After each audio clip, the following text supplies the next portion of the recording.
suis Sébastien Pestel, je suis expert comptable et je vais commencer cette première journée par un petit sujet qui peut vous être assez utile, c'est-à-dire l'utilisation des présents d'usage dans la transmission des parts de SCI.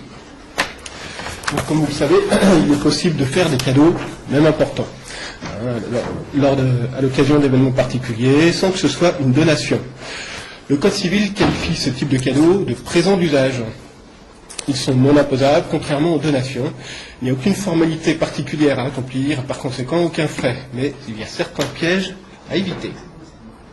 Tout d'abord, je vais commencer par la théorie, avec les aspects légaux des présents d'usage et évoquer la différence qu'il faut faire entre présent d'usage et donation.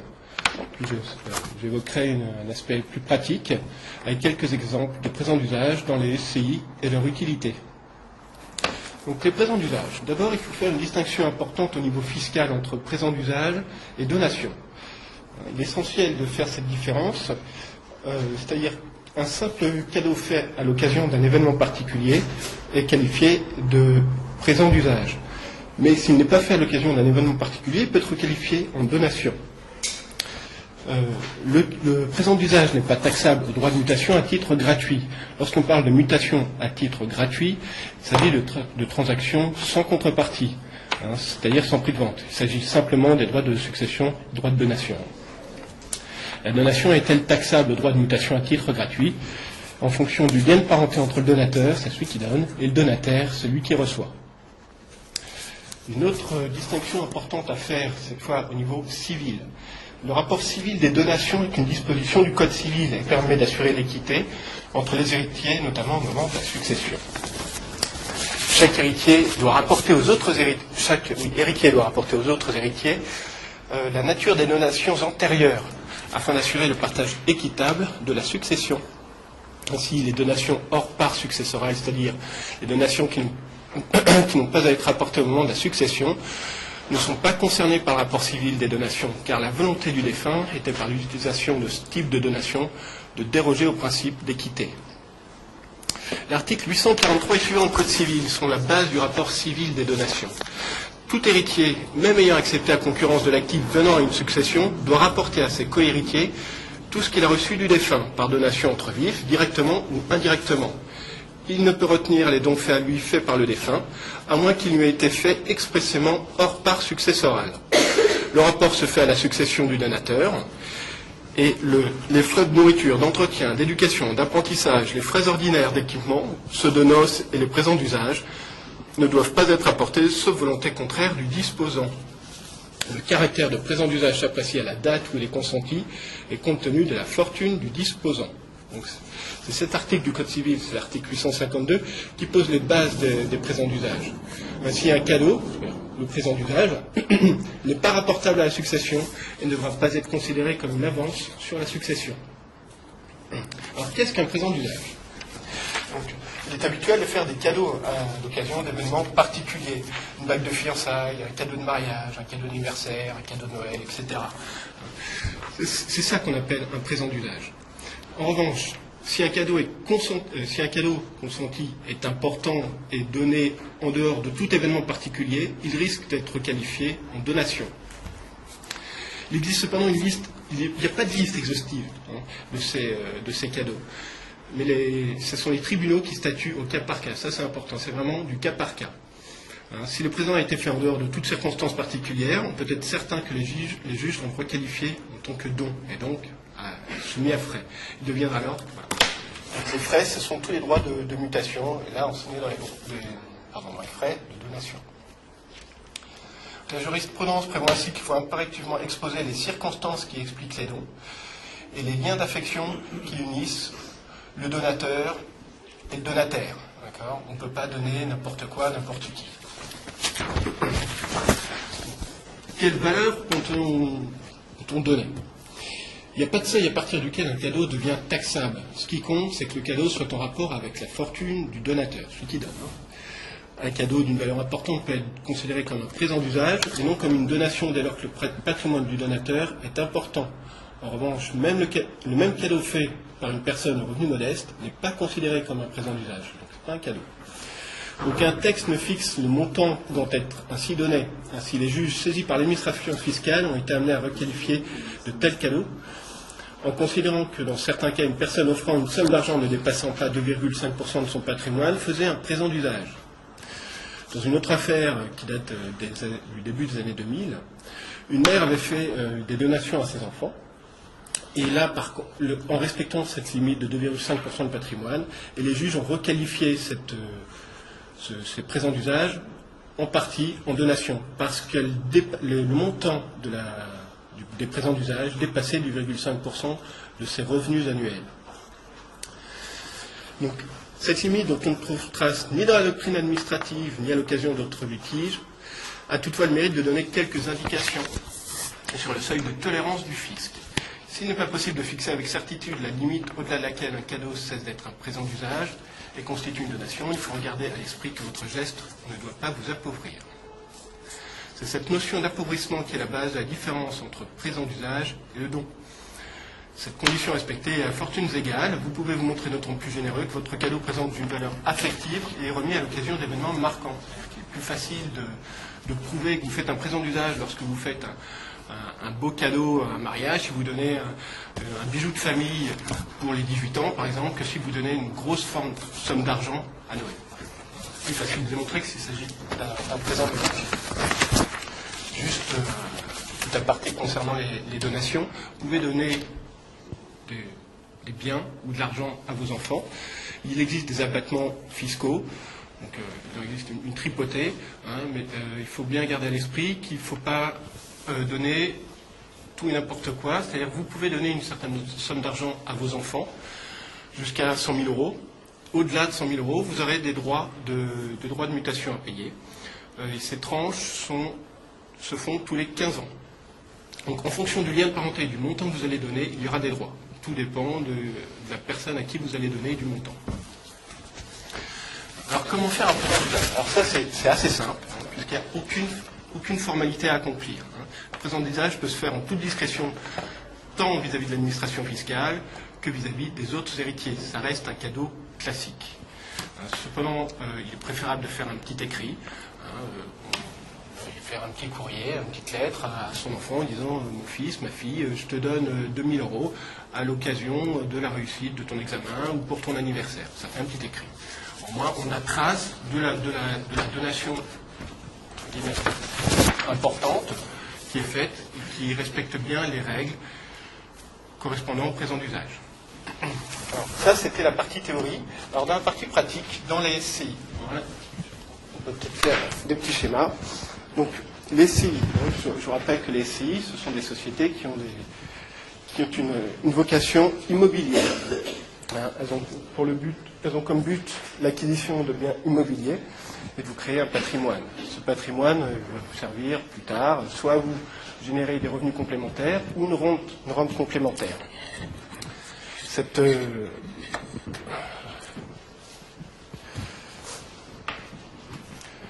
Donc, plusieurs possibilités pour acquérir le bien. Soit vous faites appel à l'emprunt, soit vous le financez par fonds propres. C'est-à-dire que c'est vous qui avez l'argent que vous allez investir dans votre SCI.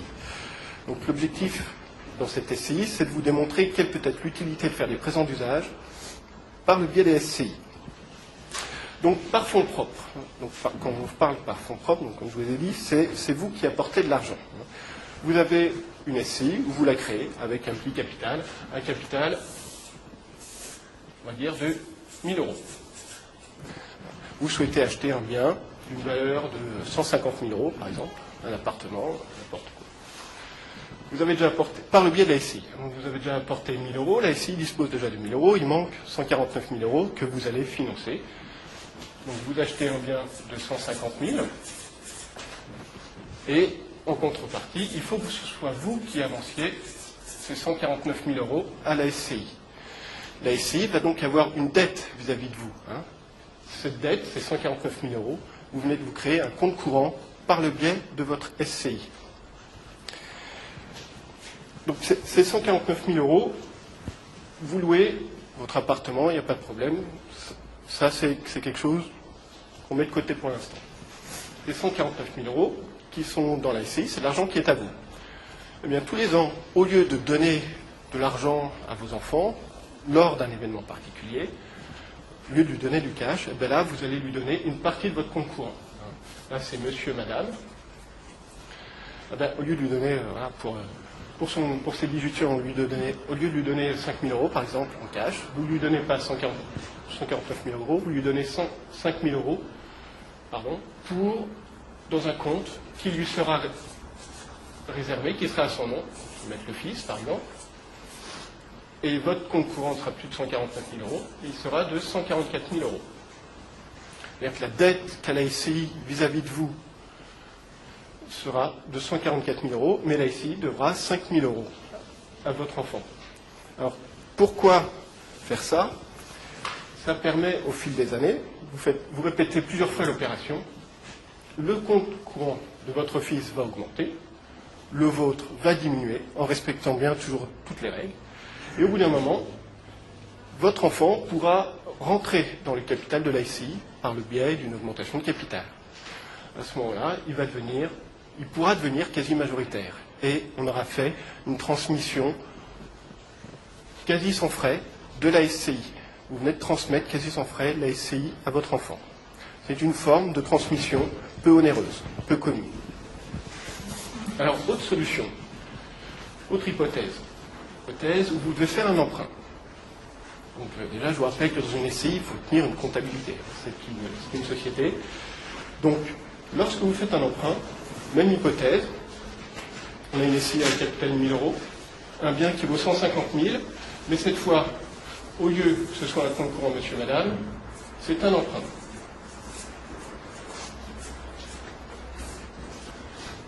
Cet appartement, deux solutions. Soit vous le louez à quelqu'un, n'importe qui. Les loyers qui vont être perçus vont permettre de payer en général le prêt. Donc vous n'aurez quasiment pas besoin de faire des avances en compte courant dans la SCI. Il y aura certainement quelques frais, vous mettrez certainement un peu d'argent. Alors, tout l'argent que vous mettrez dans la SCI viendra augmenter votre compte courant. Ce ne sera pas de 144 000 euros, mais vous mettrez peut-être 1 000, 2 000, 5 000 euros par an. Vous allez vous créer déjà ce compte courant. Deuxième chose, le résultat de la SCI, tous les ans. Ça évoque une SCI, qu'est-ce qu'il y a dans une SCI? On a des revenus, quelques charges. Donc il va y avoir des bénéfices. Vous payez des revenus fonciers parce qu'il y a des résultats. Ces revenus en contrepartie de ce résultat et de ces impôts, les associés bénéficient du résultat. Le résultat leur revient. Donc tous les ans, le résultat va venir incrémenter votre compte courant, en plus des avances que vous avez faites, vous, dans la société. Votre compte courant va grossir, et au fur et à mesure, vous pourrez léguer à votre enfant, vous pourrez faire des présents d'usage à votre enfant. Et là, même principe, le compte de votre enfant va grossir, et il pourra intégrer le capital à partir d'une certaine somme. Il faudra... Oui. Quand il y a un emprunt, oui. Vous voyez ça à cet emprunt, donc la SCI fait un résultat, il n'y a pas de liquidité, si vous avez un compte courant, tout ça est en compte courant, il y a pas de liquidité. C'est pas du cash, oui, c'est pas du cash, c'est une dette qui existe. Au moment où si vous vendiez l'appartement, elle est là, la liquidité. Le temple, oui, il n'y a pas de liquidité, effectivement. Voilà. Excusez-moi. Oui. Il n'y a pas de don de part sociale. Non, dans ce cas-là, non. Je ne parle pas de don de part sociale. Parce que le don, les parts sociales auraient une valeur trop importante.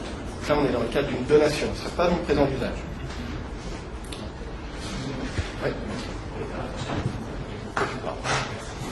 Alors, autre chose, quand on parle de résultats dans une SCI, je vous rappelle que lorsque vous payez l'emprunt, c'est vous déboursez une certaine somme, mais bien on charge dans la SCI que les intérêts de l'emprunt. Le remboursement du capital, c'est un remboursement d'une dette. On rembourse l'emprunt. Les intérêts d'emprunt, eux, viendront bien en diminution du résultat. Pas plus longtemps. Quand il y a deux associés dans une SCI, Oui. par exemple... Il y a toujours deux associés, au moins deux associés. Oui, mais par exemple, c'est deux personnes différentes, par exemple, père, fille. Oui. Est-ce que un des associés associé peut augmenter le compte courant, peut justement faire des systèmes de pas de donation, Le présent d'usage. voilà, le présent d'usage à l'autre associé, au compte courant de l'autre associé. Oui, parce qu'il faut qu'il y ait un lien de parenté, il faut que ce soit justifié, et puis il faut respecter certaines règles. C'est-à-dire qu'entre père et fille, on peut faire des cadeaux. S'il y a un associé qui apporte par exemple une somme beaucoup plus importante, donc il a un compte courant plus important, Oui. il peut faire des présents d'usage. Oui. Et si c'est sa fille ou son fils, il a le droit. Par contre, il faut toujours respecter, il faut avoir dans l'idée qu'il ne faut pas s'appauvrir, il faut respecter certaines règles au niveau de la valeur, au niveau du patrimoine du donataire et de ses revenus. C'est vraiment du cas par cas. Donc c'est quelque chose d'assez particulier. D'accord ? Oui, c'est possible. Et avant de faire quelque chose, on peut demander, il ne faut pas demander à l'administration fiscale, Non. on demande à qui pour savoir si on est dans cette limite raisonnable, si on n'est pas capable d'évaluer Alors ça. ça, je vous conseille soit d'aller voir votre notaire, votre avocat, votre expert comptable, voilà. C'est quelque chose qu'il faut étudier. C'est vraiment du cas par cas. Hein. Voilà. Comment se matérialise le présent d'usage? Justement, je reviens au programme quand il n'y a pas de liquidité, il y a la création d'un compte courant, et il n'y a pas de liquidité. Comment se matérialise ce présent d'usage? Alors, il se matérialise par deux choses. Pour ça, tout à l'heure, je vous disais, il faut peut-être faire un écrit. Un écrit, là, c'est une valeur au moins symbolique. Et là, vous dites, dans ce cas-là, mon fils, je te donne, pour tes temps, par exemple, je te donne 5 000 euros. En supposant que les 5 000 euros remplissent bien toutes les conditions. Hein. Je te donne 5 000 euros. Hop, vous l'avez écrit, vous l'avez daté, signé, pas de souci. Deuxième chose, ça va être retranscrit dans la comptabilité, exactement à la date de l'anniversaire, qu'on a une trace comptable. Deuxième chose. Voilà. Ouais. Donation d'une partie du compte courant à un tiers, que ce soit ses enfants ou d'autres, très bien, mais je pensais qu'il était nécessaire pour être titulaire d'un compte courant dans une SCI d'être associé. Oui, c'est pour ça qu'à ce moment-là, ce n'est pas un compte courant à proprement parler, c'est un compte, c'est ce qu'on appelle un créditeur divers. C'est-à-dire que la SCI doit une dette à quelqu'un d'autre. Voilà. Il deviendra un compte courant à proprement parler qu'à partir du moment où ça sera rentré dans le capital. Oui, c'est ça. Ouais, c'est ça. Donc, dernière hypothèse. On est toujours dans le même cas, on a une SCI avec un capital de 1 000 euros, un appartement et un emprunt. Mais cette fois, vous ne louez pas l'appartement, vous le laissez à votre enfant, à votre fils, qui va l'utiliser à titre gratuit. Donc dans ce cas-là, vous n'avez pas de compte courant, il ne va pas y avoir de rentrée d'argent dans la SCI. Il va falloir payer l'emprunt. C'est vous qui allez le payer, tellement. Chaque fois que vous allez verser de l'argent dans la SCI, vous allez vous générer ce compte courant, simplement. Le compte courant va grossir au fur et à mesure que vous allez rembourser l'emprunt. La dette de l'emprunt va diminuer, votre compte courant va augmenter en proportion. Dans le même cadre, on pourra faire les présents d'usage avec l'utilisation de ce compte courant. Donc voilà, c'était un premier sujet assez rapide. Je pense que c'est quelque chose qui est assez peu utilisé. Oui, l'absence de loyer ne peut pas être considérée déjà comme un s'il paye pas, c'est votre fils. Non, puisque vous pouvez avoir une SCI qui C'est déjà un cadeau s'il ne paye pas de loyer. oui, mais pas. Non, on peut le faire. On peut le faire. Voilà. Celui qui utilise le bien est votre enfant. Alors, dans ce cas-là, vous pourrez faire le présent d'usage. Est-ce que vous avez d'autres questions concernant ce thème? Dans ce dernier cas, c'est juste sur son IR, l'avantage de. On ne parle pas le présent d'usage. Le présent d'usage est en dehors de toute fiscalité. Donc on ne déclare jamais. On ne déclare jamais ni à l'administration fiscale, ni envers les héritiers. Sauf si vous souhaitez. On parle de déclarer au niveau des héritiers. Mais sinon, on ne déclare pas. Là, vous avez pris la somme de 5 000 euros par rapport à... Non, c'est pas par rapport à ça. 5 000 euros, c'est vraiment par rapport, on estime, on estime la fortune du donateur, assez important, et les 5 000 euros rentreraient bien dans ce cadre-là. Ça n'a rien à voir. Non, rien à voir. Non, c'est un exemple. Voilà. Ok. quelque chose qui peut être utile. Alors je vous conseille, c'est vraiment du cas par cas, il faut vraiment faire attention à ça, parce que l'administration fiscale pourra toujours essayer de contredire le présent d'usage et dire que c'est une donation. Donc il faut faire attention à respecter certaines règles. Et je vous conseille à chaque fois d'aller voir soit votre notaire, soit votre avocat, soit votre expert comptable pour voir si on peut bien rentrer dans ce cadre-là. Voilà.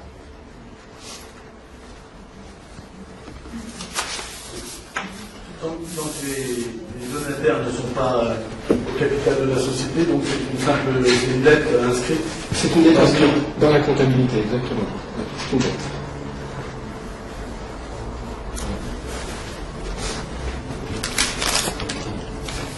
D'autres questions? Oui. Dans la succession, on doit, je sais pas, c'est plusieurs enfants, on doit rapporter ces Non. usages. Non, non, sauf si vous en avez fait la demande express. Alors, si vous avez dit que je veux que ce présent d'usage soit rapporté à la succession. Sinon, non, c'est un cadeau purement et simplement. Quand vous faites, je sais pas, quand vous donnez un cadeau de fiançailles à votre enfant, par exemple, vous allez dire je veux qu'il soit rapporté dans la succession. C'est le même principe. Dans l'intitulé, là, vous avez mis le présent d'usage dans la transmission des parts de SCI. Oui, parce que on ne transmet pas les parts, vous avez raison. On ne transmet pas les parts, on transmet la SCI, pour en parler. Parce que votre enfant va rentrer dans le capital, il va devenir quasi majoritaire. On va favoriser la SCI, bien sûr.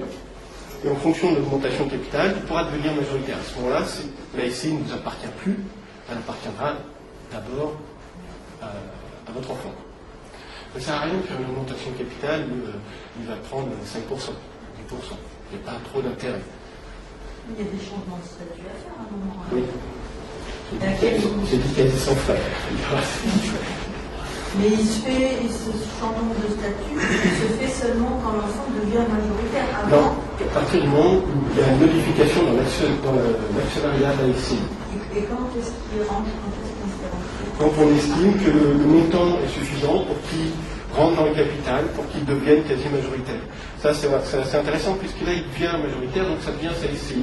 Comme il faut être plusieurs dans une SCI, il y aura votre enfant, il y aura vous, il faut être au moins deux, il y aura vous, et vous deviendrez minoritaire. Et il ne vaut mieux pas avoir donné une simple part à la création de la SCI pour qu'il soit d'emblée associé. Il pourrait. Alors, il faut faire attention, parce que quand on a un enfant qui rentre dans une SCI, il faut faire attention si on a un enfant. Parce qu'en fonction de la responsabilité qu'il peut y avoir dans les SCI, parce que chaque associé est responsable dans une SCI. Donc, on pourrait venir chercher éventuellement votre enfant, s'il est mineur, par exemple, s'il n'y a pas de revenus, on pourrait venir chercher votre enfant pour une quote-part pour rembourser l'emprunt. Ça peut être embêtant. Donc, en général, on attend qu'il n'y ait plus de dette, grosse dette, d'emprunt, pour faire entrer un enfant mineur. Mais s'il est majeur, s'il a des revenus, oui, il peut entrer directement en ayant une part. Qu'il ait une part ou pas, ça ne change pas, sauf l'intitulé de ce compte-là, ce sera bien un concours d'associé sur une part, si on n'a pas, c'est un créditeur de gaz.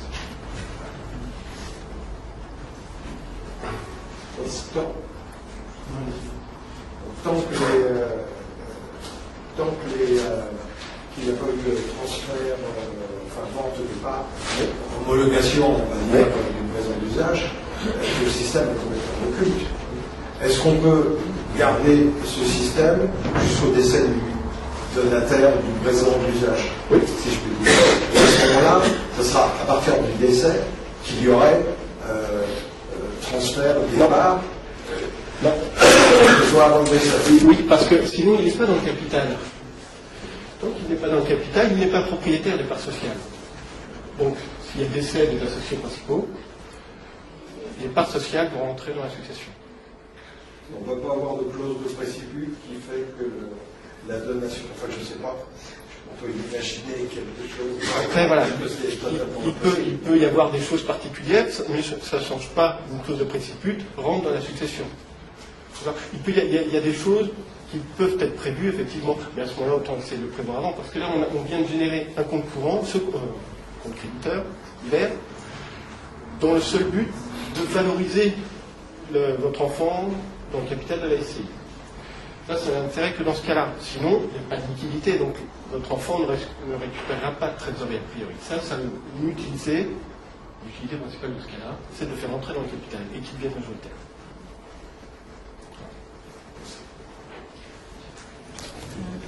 Oui. Mettons que l'enfant ait un concurrent qui devienne important dans la SCI et qu'après il y ait un litige entre le parent et l'enfant pour cause de tierces personnes. Ouais.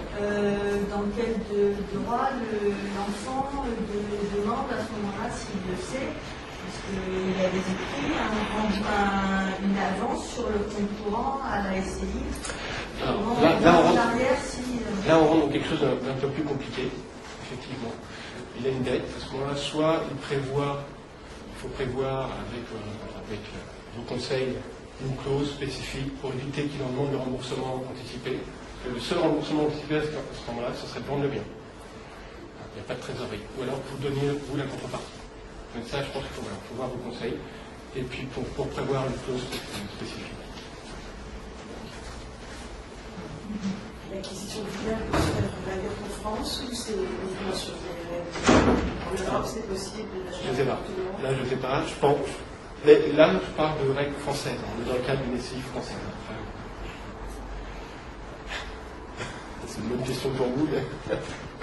C'est intéressant dans le cas de SCI familiale. Oui. Ah oui. Quand il y a un tiers, c'est plus embêtant, effectivement, parce que le tiers ne voudra pas forcément que votre enfant rentre dans le capital, effectivement.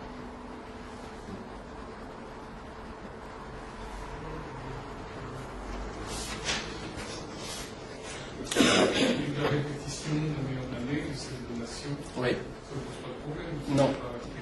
Non, il tant qu'on respecte les règles, un moment particulier, la notion de non-appauvrissement, pardon. Non. Ce système-là utilisé plusieurs fois par an pour les expériences, ça pas forcément un transfert de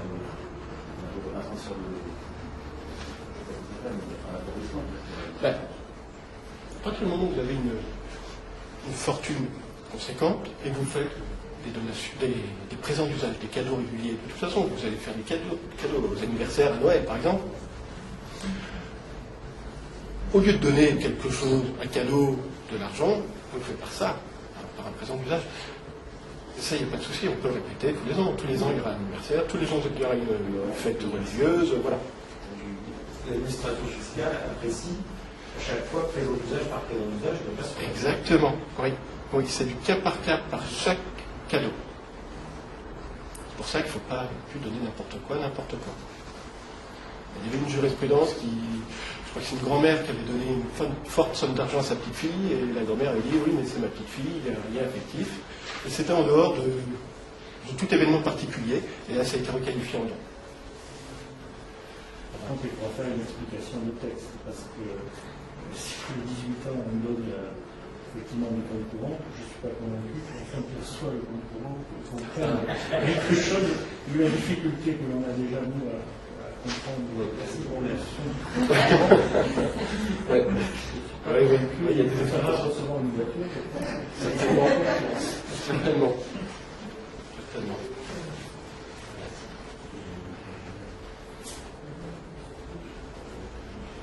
Voilà. Donc, je suis là les 2 jours. Si vous avez d'autres questions, je serai là. Merci.